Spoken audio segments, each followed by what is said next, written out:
Joey 3:13 film endeavor 14. Check on YouTube. It's really warm today.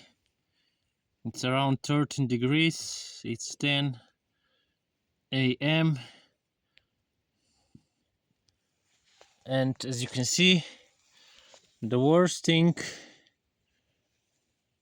for mushrooms are good conditions. Why? Because it was minus 2 weeks ago, last week, and this week. Now this day is so warm that the decaying process is fastened for 10 times at least. It's good for growth, but not when the winter is approaching, so he will just die sooner, which might be a gift for him, because as you can see, is his fast food for all mice, for all the worms, flies and so on.